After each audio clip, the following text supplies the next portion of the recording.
Ni ngombwa guhitamo kuko ubuzima hari igihe budusiga kuri rompuwe y'amayira menshi ukayoberwa inzira ukwiriye kunyuramo, cyangwa ugasa n'uri muri superimarishe aho uyoberwa icyo ukwiye gufata. Bisaba kumenya icyo ushaka. Birakomeye ariko ni ngombwa kuko kudahitamo nabyo ni uguhitamo, kandi niyo udahisemo igihe kiguhitiramo ibyo utigeze utekereza.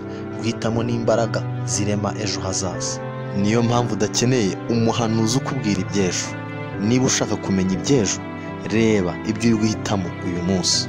Hari itandukaniro ry'abagura cyangwa abagurisha ejo habo hazaza. Abo bameze nk'abicaye mu cyamunara y'icyubahiro cyabo, amahoro yabo, umutimanama wabo, gukiranuka kwabo ndetse n'iterambere ryabo. Bahitamo kunezerwa uyu munsi batitaye ku ngaruka, cyangwa bakifuza gukira vuba batavunitse. Hari inzugi ebyiri zihora imbere y'umuntu wese, rumwe ni inzira y'umugisha, urundi ni inzira y'umuvumo, kandi wahawe imfunguzo za byombi niwo ukwiriye guhitamo urugufungura.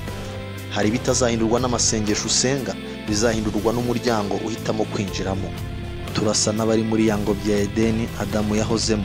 Mu biti biri imbere yacu twemerewe kubirya, ariko tumenye ko hari igiti kizana urupfu, ubukene, indwara, gutsindwa mu buzima. Icyemezo kimwe cyahindura ubuzima bwawe, cyakuremera Edeni ku isi, ariko ni nacyo cyayigusohoramo. Uri uriwe naho ugeze uyu munsi kubera ibyemezo wafashe ejo hashize.